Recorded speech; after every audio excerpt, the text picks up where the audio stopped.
Hi hello ನಮಸ್ಕಾರ. ಇವತ್ತು ನಾವಿರುವಂಥ ಜಾಗ ಗೆಸ್ ಮಾಡ್ರಿ ನೋಡೋಣ ಎಲ್ಲಿದ್ದೀವಿ ಅಂತ. ಚೀನಾದ ಮಹಾಗೋಡೆನ ಹೋಗ್ತಾ ಇದ್ದೀವಿ. ಚೀನಾದ ಮಹಾಗೋಡೆ ಇದು ಜಗತ್ತಿನಲ್ಲಿ ಅತಿ ಉದ್ದವಾದಂತಹ ಗೋಡೆ. ಸೊ ಇದರ ಬಗ್ಗೆ ಅತಿ ದೊಡ್ಡ ಇತಿಹಾಸಗಳೇ ಇದೆ. ಇದಕ್ಕೋಸ್ಕರ ಎಷ್ಟೋ ಯುದ್ಧಗಳೇ ನಡೆದೋಗಿದೆ. ಅದನ್ನೆಲ್ಲ ನಿಮಗೆ ಗೋಡೆಯನ್ನು ತೋರಿಸ್ಕೊಡ್ತಾ ಗೋಡೆ ಯುದ್ಧಕ್ಕೂ ಹೇಳ್ತಾ ಹೋಗ್ತೀನಿ. ಇಲ್ಲಿ ಬರೋದು ಹೇಗೆ ಅನ್ನೋದನ್ನು ನಿಮಗೆ ತಿಳಿಸ್ಕೊಡ್ತೀನಿ. ನಾನು ಬೀಜಿಂಗ್ ಬಂದಿದ್ದೆ. ಬೀಜಿಂಗಿಂದ ಇದು ಹತ್ತಿರ ಇರೋ ಜಾಗದಲ್ಲಿ ನಾನು ಹೋಗಬೇಕು ಅಂತ ಬಂದಿದ್ದು. ಸೊ ಬೀಜಿಂಗಿಂದ ಒಂದು 60 ಕಿಲೋಮೀಟ್ರ್ ಆಗ್ಬೋದೇನೋ. ಬಂದೆ ಅಲ್ಲಿ ಒಂದು ಕ್ಲೂಕ್ ಅಂತ ಒಂದು ವೆಬ್ಸೈಟ್ ನಾನು ಪ್ರಮೋಷನ್ ಮಾಡ್ತಾಯಿಲ್ಲ, ನಾನು ಮಾಡಿರೋದನ್ನು ಹೇಳ್ತಾಯಿದ್ದೀನಿ. ಬುಕ್ ಮಾಡಿಕೊಂಡೆ. $10 ಅಂದರೆ ಒಂದು ₹1000 ಇಟ್ಕೊಳ್ಳಿ. ಹೋಗೋಕ್ಕೆ ಬರೋದಕ್ಕೆ ಅಲ್ಲಿಂದ ಒಂದು 60 ಕಿಲೋಮೀಟ್ರು. ಬಸ್ನ ಅವರೇ ಕಳಿಸ್ಕೊಡ್ತಾರೆ. ಪ್ಲಸ್ ಊಟ ಅವ್ರದ್ದಿದೆ, ನಾನೇನು ಊಟ ಮಾಡಲ್ಲ. ಪ್ಲಸ್ 47 ಟಿಕೆಟ್ ಇದೆ ಮಹಾಗೋಡೆಗೆ ಬರೋಕ್ಕೆ. ಆ ಟಿಕೆಟ್ನು ಅವರೇ ಕವರ್ ಮಾಡ್ಕೊತಾರೆ. ಸೊ ಅದಾದಮೇಲೆ ಇಲ್ಲಿ ಬಂದ್ಬಿಟ್ಟು ಈ ಥರ ಸ್ಟೆಪ್ಸ್ ಹತ್ಕೊಂಡು ಹೋಗ್ತಾ ಇರೋದೆ. ಸ್ಟೆಪ್ಸ್ ಹತ್ಕೊಂಡು ಹೋಗ್ಬೋದು, ಸ್ಟೆಪ್ಸ್ ಹತ್ಕೊಂಡು ಇಳಿಬೋದು. ಆದರೆ ಅವ್ರು ನೀವು ಬೇರೆ ಬೇರೆ ಆಪ್ಷನ್ಗಳನ್ನೂ ಕೊಡ್ತಾರೆ. ಕೇಬಲ್ ಕಾರಲ್ಲಿ ಹೋಗ್ಬೋದು, ಇಲ್ವಾ ಕೇಬಲ್ ವೇ ಅಂತ ಮತ್ತೊಂದು ಇದೆಯಂತೆ, ಅದರಲ್ಲೂ ಹೋಗ್ಬೋದಂತೆ. ಸೊ ಗೊತ್ತಿಲ್ಲ ಅದೇನು ಅಂತ, ಅದನ್ನು ನೋಡಿಲ್ಲ. ಸೊ ನಾನು ನಡ್ಕೊಂಡು ಹೋಗ್ಬಿಡ್ತೀನಿ ಅಂತಂದೆ. ಅದಕ್ಕೆ $140 ಬೇರೆ ಅದಕ್ಕೆ. ಸೊ ಇನ್ನೊಂದು $2000 ಯಾಕೆ ಕೊಡಬೇಕು ಅಂತ 200 ಸ್ಟೆಪ್ ಅಲ್ವಾ, ಆರಾಮಾಗಿ ನಿಮ್ಮ ಜೊತೆ ಮಾತಾಡ್ಕೊಂಡು ಹೋಗ್ಬಿಡೋಣ ಅಂತ ನಡ್ಕೊಂಡು ಹೋಗ್ತಾಯಿದ್ದೀನಿ. ಮೇಲ್ಗಡೆ ಹೋಗ್ಬಿಟ್ಟು ನಿಮಗೆ ವಾಚ್ ಟವರ್ಗಳನ್ನ ತೋರಿಸ್ತೀನಿ, ಇತಿಹಾಸನೂ ಹೇಳ್ತೀನಿ. ಹೋಗ್ತಾ ಹೋಗೋಣ. ತುಂಬ ಚಳಿ ಇದೆ ಇಲ್ಲಿ. ಈ ಥರ ಪ್ಯಾಕ್ ಹಾಕ್ಕೊಂಡು ಬಂದಿದ್ದೀನಿ ನೋಡಿ. ನನ್ನದೇ ಮೊದಲೇ ಬಾಡಿ ವೇಟ್ ಹೆವಿ ಇದೆ, ಅದ್ರ ಜೊತೆ ಇನ್ನೊಂದು 5 kg ಎಕ್ಸ್ಟ್ರಾ ವೇಟು. ನೋಡಿ ಯಾವ ಥರ ಹೋಗುತ್ತೆ ಪಯಣ ಅಂತ ನಿಮಗೂ ತೋರಿಸ್ಕೊಡ್ತೀನಿ. ಕೇಬಲ್ ವೇ ಅಂತ ಅಂದಮೇಲೆ ಇಲ್ಲಿ ಕಾಣಿಸ್ತಾ ಇದೆಯಾ, ಇಲ್ಲಿ ಜನ ಇಳ್ಕೊಂಡು ಜಾರ್ಕೊಂಡು ಬರ್ತಾ ಇರೋದು. ಮೇ ಬಿ ಇನ್ನೊಂದು ಸ್ವಲ್ಪ ಜೂಮ್ ಹಾಕ್ಬೇಕು ಅನಿಸುತ್ತೆ, ಆವಾಗ ಕಾಣಿಸುತ್ತೆ. ಇಲ್ಲ ನೋಡಿ, ಇದು ಕೇಬಲ್ ವೇ. ಇಲ್ಲಿ ಕೂತ್ಕೊಂಡ್ರಾಯ್ತು, ಇದೇ ಥರ ಮೇಲೂರ್ಗೂ ಕರ್ಕೊಂಡು ಹೋಗ್ತಾರೆ, ಹಂಗೆ ಕೆಳಗೆ ತಂದು ಬಿಡ್ತಾರೆ. ಇದೇ ಕೇಬಲ್ ವೇ. ಇಲ್ಲೇನು ಕಾಣಿಸ್ತಾ ಇದೆಯಲ್ಲ, ಇದೇ ವಾಚ್ ಟವರ್ನ ಸಂಖ್ಯೆ 4.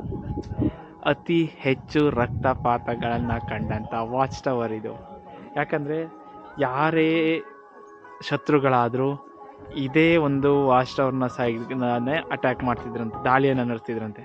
ಕಾರಣ ಏನು ಅಂದರೆ ಅತಿ ಕಡಿಮೆ ಎತ್ತರದಲ್ಲಿರುವಂಥದ್ದು, ಅಂದರೆ ಅತಿ ತಗ್ಗಿನ ಪ್ರದೇಶದಲ್ಲಿರುವಂತಹ ವಾಚ್ ಟವರ್ ಇದೆ.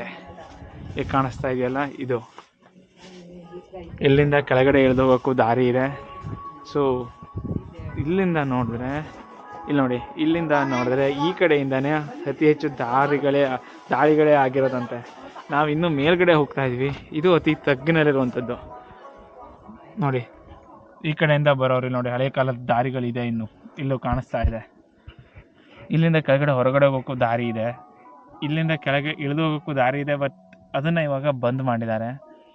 ಸೊ ನಾವು ಬೇರೆ ಕಡೆಯಿಂದ ಬಂದ್ವಿ. ಆದರೆ ಇದು ನೋಡಿ, ಬರೋಕ್ಕೆ ತುಂಬ ಸುಲಭವಾದದ್ದು ಅಂತ ಕಾಣಿಸುತ್ತೆ. ಯಾಕಂದರೆ ಇದು ನೀರು ಹೋಗೋ ಜಾಗ ಥರ ಇದೆ.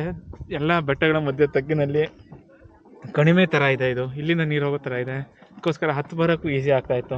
ಸೊ ಇಲ್ಲಿ ಅತಿ ಹೆಚ್ಚು ಜನ ಸೈನಿಕರು ಇರ್ತಾಯಿದ್ರು ನೋಡಿ. ಬೀಜಿಂಗ್ಗೆ ಯಾವಾಗಾರು ಆಕ್ರಮಣ ಆಗ್ತಾಯಿತ್ತು ಅಂದರೆ ಅದು ಈ ಕಡೆಯಿಂದ, ಅದು ಮಂಗೋಲಿಯಾದಿಂದ.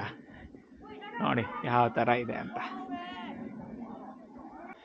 ನಮ್ಮವರು ಭಾರತದವರು ಬೆಟ್ಟದ ಮೇಲೆ ಕೋಟೆ ಕಟ್ಟಿದ್ರೆ, ಈ ಚೈನೀಯರು ಬೆಟ್ಟದ ಮೇಲೆ ಗೋಡೆನೇ ಕಟ್ಟಿ ಅದಕ್ಕೆ ಮೆಟ್ಲು ಇಟ್ಟಿದ್ದಾರೆ. ನನಗೆ ಯಾರು ಗ್ರೇಟು ಅಂತ ಹೇಳೋಕ್ಕಾಗಲ್ಲ, ಎಲ್ಲರೂ ಗ್ರೇಟೇ ಇಲ್ಲಿ ನೋಡಿ ಯಾವ ಥರ ಮೆಟ್ಲುಗಳನ್ನು ಕಟ್ಟಿದ್ದಾರೆ ಅಂತ. ಇದು ನಮ್ಮಲ್ಲಿ ಇದೇ ಥರ ಬೆಟ್ಟಗಳ ಮೇಲೆ ಎಷ್ಟೋ ಕೋಟೆಗಳಿದೆ. ನಾನೇ ನಿಮ್ಗೆ ತುಂಬ ತೋರಿಸಿದ್ದೀನಿ ಈ ಥರ. ಇವ್ರು ನೋಡಿ ಯಾವ ಥರ ಗೋಡೆಯನ್ನು ಥರ ಕಲ್ಲು ಹಂಗೆ ನಿಲ್ಲಿಸಿದ್ರು. ಈ ಥರ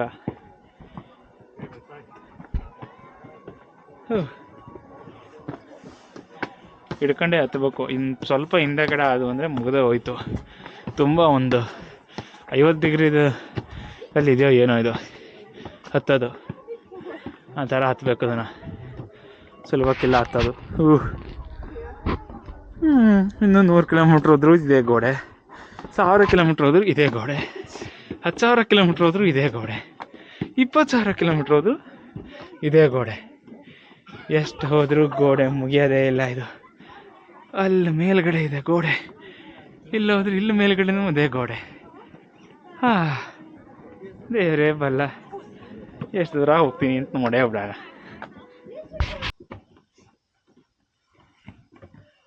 ಇಲ್ಲಿಗೆ ಚೈನಾದ ಗ್ರೇಟ್ ವಾಲ್ ಮುಗ್ದೇ ಹೋಯಿತು.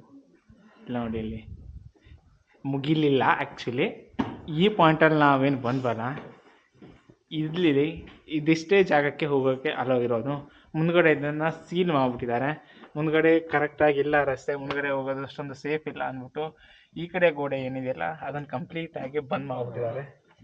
ಆದರೆ ಈ ಕಡೆ ಏನಿದೆಯಲ್ಲ ಇಲ್ಲಿ ಮೇಲ್ಗಡೆ ಹೋಗೋಕ್ಕೆ ರಸ್ತೆ ಇಟ್ಟಿದ್ದಾರೋ ಇಲ್ಲೋ ಗೊತ್ತಿಲ್ಲ. ಇಟ್ಟರಂತೂ ಮೇಲ್ಗಡೆ ಹೋಗ್ತೀನಿ, ಇಲ್ಲಾಂದರೆ ಎಲ್ಲ ಆ್ಯಂಗಲಲ್ಲೂ ಒಂದೊಂದು ವಿಡಿಯೋ ನಿಮಗೆ ತೋರಿಸ್ತೀನಿ. ನೋಡಿ ಯಾವ ಥರ ಕಾಣುತ್ತೆ ಅಂತ ಇದು ಹೊರಗಡೆ.